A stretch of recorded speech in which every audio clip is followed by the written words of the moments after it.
श्री परमात्मने नमः। यथार्थ गीता, श्रीमद् भगवत गीता, अथ द्वादशोऽध्यायः। एकादश अध्याय के अंत में श्री कृष्ण ने बारंबार बल दिया था कि अर्जुन, मेरा यह स्वरूप जिसे तूने देखा तेरे सिवाय न पहले कभी देखा गया है और न भविष्य में कोई देख सकेगा। मैं न तप से, न यज्ञ से और न दान से ही देखे जाने को सुलभ, किंतु अनन्य भक्ति के द्वारा अर्थात मेरे अतिरिक्त अन्यत्र कहीं श्रद्धा बिखेरने न पाए, निरंतर तैल धारावत मेरे चिंतन के द्वारा ठीक इसी प्रकार जैसा तूने देखा, मैं प्रत्यक्ष देखने के लिए, तत्व से साक्षात जानने के लिए और प्रवेश करने के लिए भी सुलभ हूं। अतः अर्जुन, तू निरंतर मेरा ही चिंतन कर, भक्त बन। अध्याय के अंत में उन्होंने कहा था, अर्जुन, तू मेरे ही द्वारा निर्धारित किए गए कर्म को मत परमाह, अपितु मेरे परायण होकर कर। अनन्य भक्ति ही उसकी प्राप्ति का माध्यम है। इस पर अर्जुन का प्रश्न स्वाभाविक था कि जो अव्यक्त अक्षर की उपासना करते हैं, इन दोनों में श्रेष्ठ कौन है?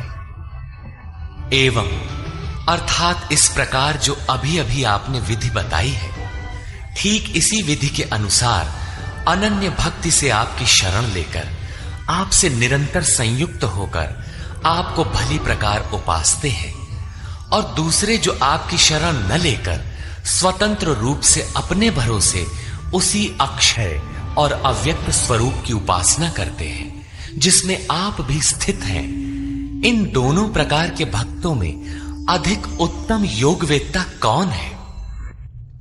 इस पर योगेश्वर श्री कृष्ण ने कहा, अर्जुन, मुझ में मन को एकाग्र करके निरंतर मुझसे संयुक्त हुए जो भक्तजन परम से संबंध रखने वाली श्रेष्ठ श्रद्धा से युक्त होकर मुझे भजते हैं, वे मुझे योगियों में भी अति उत्तम योगी मानिए। जो पुरुष इंद्रियों के समुदाय को भली प्रकार संयत करके मन बुद्धि के चिंतन से अत्यंत परे, सर्वव्यापी, अकथनीय स्वरूप, सदा एक रस रहने वाले, नित्य, अचल, अव्यक्त, आकार रहित और अविनाशी ब्रह्म की उपासना करते हैं, संपूर्ण भूतों के हित में लगे हुए और सब में समान भाव वाले वे योगी भी मुझे ही प्राप्त होते हैं। ब्रह्म के उपर्युक्त विशेषण मुझसे भिन्न नहीं है, किंतु उन अव्यक्त परमात्मा में आसक्त हुए चित्त वाले पुरुषों के साधन में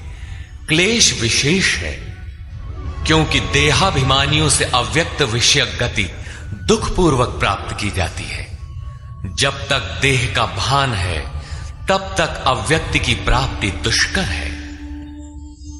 योगेश्वर श्री कृष्ण सद्गुरु थे, अव्यक्त परमात्मा उनमें व्यक्त था।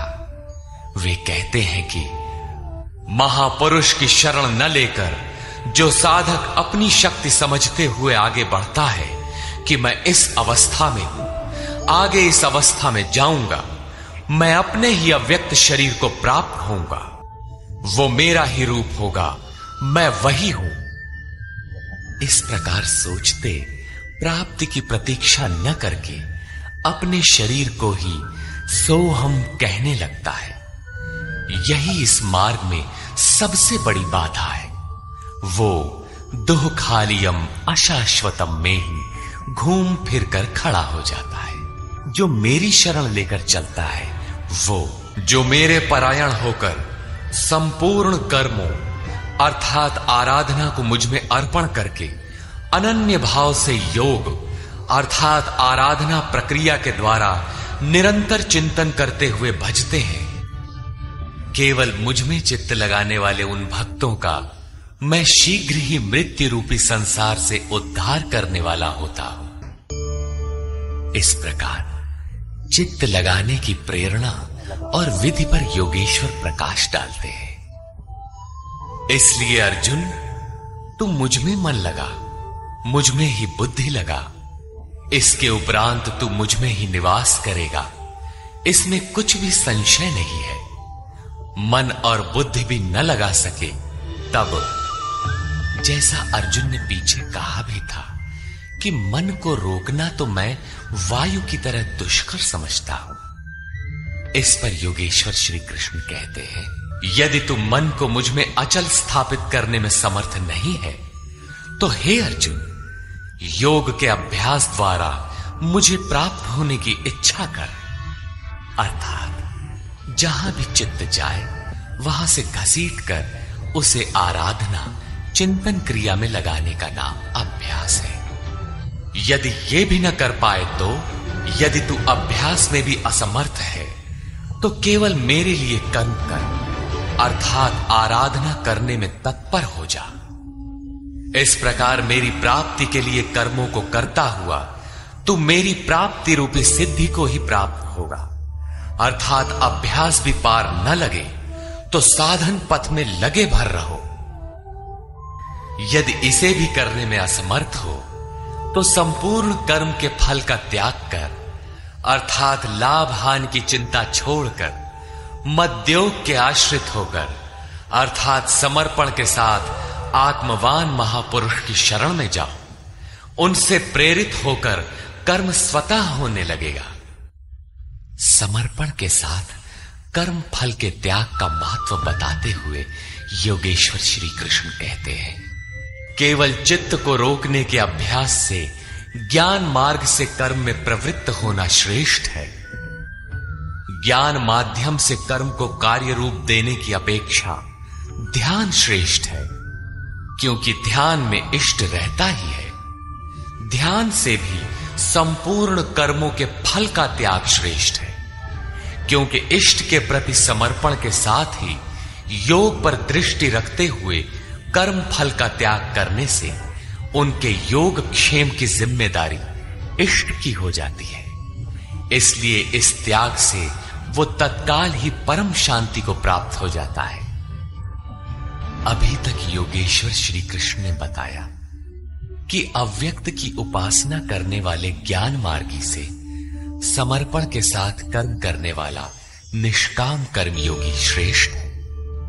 दोनों एक ही कर्म करते हैं, किंतु ज्ञान मार्गी के पथ में व्यवधान अधिक है। उसके लाभ हानि की जिम्मेदारी स्वयं पर रहती है, जबकि समर्पित भक्ति की जिम्मेदारी महापुरुष पर होती है। इसलिए वो कर्म फल त्याग द्वारा शीघ्र ही शांति को प्राप्त होता है। अब शांति प्राप्त पुरुष के लक्षण बताते हैं। इस प्रकार शांति को प्राप्त हुआ जो पुरुष सब भूतों में द्वेष भाव से रहित, सबका प्रेमी और हेतु रहित दयालु है, और जो ममता से रहित, अहंकार से रहित, सुख दुख की प्राप्ति में सम तथा क्षमावान है, जो निरंतर योग की पराकाष्ठा से संयुक्त है, लाभ तथा हानि में संतुष्ट है, मन तथा इंद्रियों सहित शरीर को वश में किए हुए है, दृढ़ निश्चय वाला है, वो मुझ में अर्पित मन बुद्धि वाला मेरा भक्त मुझे प्रिय है, जिससे कोई भी जीव उद्वेग को प्राप्त नहीं होता और जो स्वयं भी किसी जीव से उद्विग्न नहीं होता, हर्ष, संताप, भय और समस्त विक्षोभों से मुक्त है, वो भक्त मुझे प्रिय है। साधकों के लिए ये श्लोक अत्यंत उपयोगी है। उन्हें इस ढंग से रहना चाहिए कि उनके द्वारा किसी के मन को ठेस न लगे। इतना तो साधक कर सकता है, किंतु दूसरे लोग इस आचरण से नहीं चलेंगे। वे तो संसारी हैं ही, वे तो आग उगलेंगे, कुछ भी कहेंगे, किंतु पथिक को चाहिए कि अपने हृदय में उनके द्वारा अर्थात उनके आघातों से भी उथल पुथल न हो, चिंतन में सुरत लगी रहे, क्रम न टूटे। उदाहरण के लिए आप स्वयं सड़क पर नियमानुकूल बाएं से चल रहे हैं, कोई मदिरा पीकर चला आ रहा है, उससे बचना भी आपकी जिम्मेदारी है। जो पुरुष आकांक्षाओं से रहित, सर्वथा पवित्र है।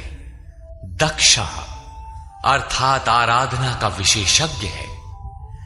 अर्थात ऐसा नहीं कि चोरी करता हो तो दक्ष है। श्री कृष्ण के अनुसार कर्म एक ही है, नियत कर्म। आराधना, चिंतन, उसमें जो दक्ष है, जो पक्ष विपक्ष से परे है, दुखों से मुक्त है, सभी आरंभों का त्यागी, वो मेरा भक्त मुझे प्रिय है। करने योग्य कोई क्रिया उसके द्वारा आरंभ होने के लिए शेष नहीं रहती। जो न कभी हर्षित होता है, न द्वेष करता है, न शोक करता है, न कामना ही करता है। जो शुभ और अशुभ संपूर्ण कर्मों के फल का त्यागी है, जहां कोई शुभ विलग नहीं है, अशुभ शेष नहीं है, भक्ति की इस पराकाष्ठा से युक्त वो पुरुष मुझे प्रिय है। जो पुरुष शत्रु और मित्र में, मान तथा अपमान में सम है, जिसके अंतःकरण की वृत्तियां सर्वथा शांत हैं, जो सर्दी गर्मी सुख दुखादि द्वंद्वों में सम है और आसक्ति रहित है, तथा जो निंदा तथा स्तुति को समान समझने वाला है, मननशीलता की चरम सीमा पर पहुंचकर जिसकी मन सहित इंद्रियां शांत हो चुकी है, जिस किसी प्रकार शरीर निर्वाह होने में जो सदैव संतुष्ट है, जो अपने निवास स्थान में ममता से रहित है, भक्ति की पराकाष्ठा पर पहुंचा हुआ वो स्थिर बुद्धि वाला पुरुष मुझे प्रिय है। जो मेरे परायण हुए हार्दिक श्रद्धा युक्त पुरुष इस उपर्युक्त धर्ममय अमृत का भली प्रकार सेवन करते हैं, वे भक्त मुझे अतिशय प्रिय है। निष्कर्ष। गत अध्याय के अंत में योगेश्वर श्री कृष्ण ने कहा था कि अर्जुन, तेरे सिवाय न कोई पाया है न पा सकेगा जैसा तूने देखा, किंतु अनन्य भक्ति अथवा अनुराग से जो भजता है वो इसी प्रकार मुझे देख सकता है, तत्व के साथ मुझे जान सकता है और मुझ में प्रवेश भी पा सकता है। अर्थात परमात्मा ऐसी सत्ता है जिसको पाया जाता है। अतः अर्जुन, भक्त बन। अर्जुन ने इस अध्याय में प्रश्न किया कि भगवान, अनन्य भाव से जो आपका चिंतन करते हैं और दूसरे वे जो अक्षर अव्यक्त की उपासना करते हैं, इन दोनों में उत्तम योगवेदता कौन है? योगेश्वर श्री कृष्ण ने बताया कि दोनों मुझे ही प्राप्त होते हैं, क्योंकि मैं अव्यक्त स्वरूप हूं, किंतु जो इंद्रियों को वश में रखते हुए मन को सब ओर से समेटकर अव्यक्त परमात्मा में आसक्त है, उनके पथ में क्लेश विशेष है। जब तक देह का अध्यास अर्थात भान है, तब तक अव्यक्त स्वरूप की प्राप्ति दुखपूर्ण है, क्योंकि अव्यक्त स्वरूप तो चित्त के निरोध और विलय काल में मिलेगा। उसके पूर्व उसका शरीर ही बीच में बाधक बन जाता है। मैं हूं, मुझे पाना है कहते कहते अपने शरीर की ही ओर घूम जाता है। उसके लड़खड़ाने की अधिक संभावना है। अतः अर्जुन, तू संपूर्ण कर्मों को मुझ में अर्पण करके अनन्य भक्ति से मेरा चिंतन कर।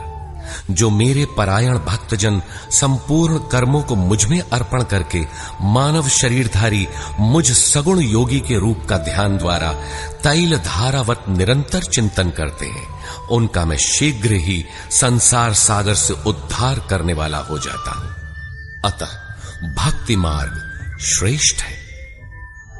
अर्जुन, मुझ में मन को लगा, मन न लगे तो भी लगाने का अभ्यास कर। जहां भी चित्त जाए पुनः घसीट कर उसका निरोध कर। यह भी करने में असमर्थ है तो तू कर्म कर।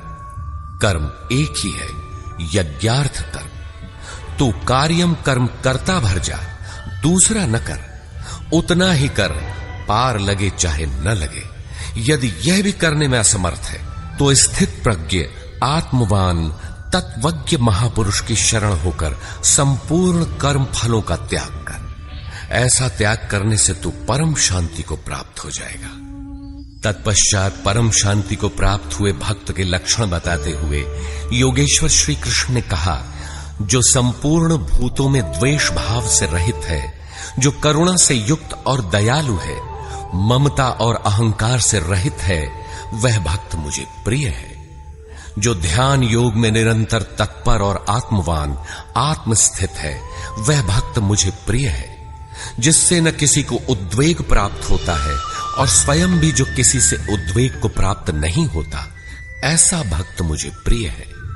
जो शुद्ध है, दक्ष है, व्यथाओं से उपराम है, सर्वारंभों को त्याग कर जिसने पार पा लिया है, ऐसा भक्त मुझे प्रिय है। संपूर्ण कामनाओं का त्यागी और शुभाशुभों का पार पाने वाला भक्त मुझे प्रिय है। जो निंदा और स्तुति में समान और मौन है, मन सहित जिसकी इंद्रियां शांत और मौन है, जो किसी भी प्रकार शरीर निर्वाह में संतुष्ट और रहने के स्थान में ममता से रहित है, शरीर रक्षा में भी जिसकी आसक्ति नहीं है, ऐसा स्थित प्रज्ञ भक्तिमान पुरुष मुझे प्रिय है। इस प्रकार श्लोक 11 से 19 तक योगेश्वर श्री कृष्ण ने शांति प्राप्त योग युक्त भक्त की रहनी पर प्रकाश डाला, जो साधकों के लिए उपादेय है। अंत में निर्णय देते हुए उन्होंने कहा, अर्जुन, जो मेरे परायण हुए अनन्य श्रद्धा से युक्त पुरुष इस ऊपर कहे हुए धर्ममय अमृत को निष्काम भाव से भली प्रकार आचरण में ढालते हैं, वे भक्त मुझे अतिशय प्रिय हैं। अतः समर्पण के साथ इस कर्म में प्रवृत्त होना श्रेयतर है, क्योंकि उसके हान लाभ की जिम्मेदारी वह इष्ट सद्गुरु अपने ऊपर ले लेते हैं।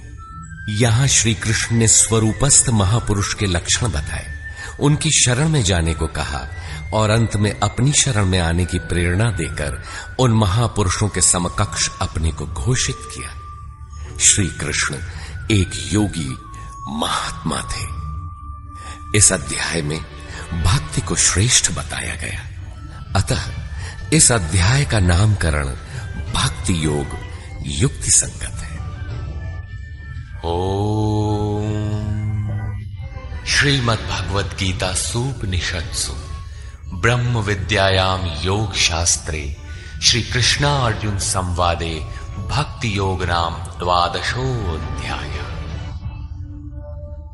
इस प्रकार श्रीमद् भगवद गीता के भाष्य यथार्थ गीता का 12वां अध्याय पूर्ण होता है। हरि ओम।